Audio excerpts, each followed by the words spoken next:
இந்த ஒரு விஷயம் வந்து நீங்கள் டிசைனராக இருக்கீங்கன்னா நிறைய டைம் கேள்விப்பட்டிருப்பீங்க. கிரியேட்டிவாக திங்க் பண்ணுங்கள், உங்களோட ஒர்க்கில் இன்னும் கிரியேட்டிவிட்டி பத்தலை, think out of the box இப்படிலாம் கேள்விப்பட்டிருப்பீங்க.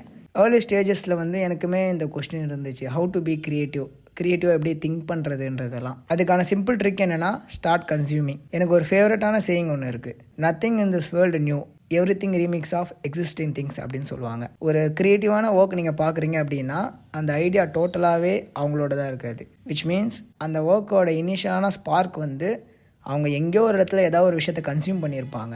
ஸோ அது மூலிமா கிடைச்ச இன்ஸ்பிரேஷனை வச்சு தான் அவங்க அந்த ஒர்க்கை வந்து ப்ரொடியூஸ் பண்ணியிருப்பாங்க. நம்ம பிரெயினுமே அப்படி தான் ஒர்க் ஆகும். பிகாஸ் ஒரு விஷயத்தை உங்களோட என்டையர் லைஃப்பில் நீங்கள் பார்த்ததே இல்லை அப்படின்னா அந்த டாப்பிக்கை பற்றி பேசும்போது உங்களால் விஷுவலைஸ் பண்ணவே முடியாது.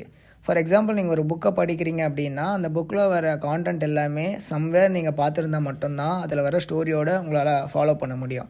ஆட்டோமேட்டிக்காக உங்கள் பிரெயின் வந்து திங்க் பண்ண ஆரம்பிக்கும். ஸோ இந்த மாதிரி தான் ஸ்டோரி நடந்திருக்கும், இந்த மாதிரி படகு வந்திருக்கும், இந்த மாதிரி வந்து மேகங்கள்லாம் இருந்திருக்கும், இந்த மாதிரியான காடு இருந்திருக்கும் அப்படின்றது எல்லாமே வந்து சம்வேர் நீங்கள் கன்சியூம் பண்ணும்போது ஆட்டோமேட்டிக்காக உங்கள் பிரெயின் என்ன ஆகும்னா, இப்போ ஒரு ஃபாரஸ்ட்டை பற்றி உங்கள் டாபிக் படிக்கிறீங்க அப்படின்னா உங்களோட லைஃப்பில் நீங்கள் எந்த மாதிரியான ஃபாரஸ்ட்டெல்லாம் கன்சியூம் பண்ணியிருக்கீங்களோ அதுக்கேற்ற மாதிரி உங்கள் பிரெயின் வந்து உங்களுக்கு ஒரு அவுட்புட் கொடுக்க ஆரம்பிச்சிடும் ஆட்டோமேட்டிக்காக. ஸோ நீங்கள் ஸ்டோரியை படிக்க படிக்க உங்கள் மைண்டில் வந்து அந்த விஷுவல் எலமெண்ட்ஸ் வந்து வந்துகிட்டே இருக்கும்.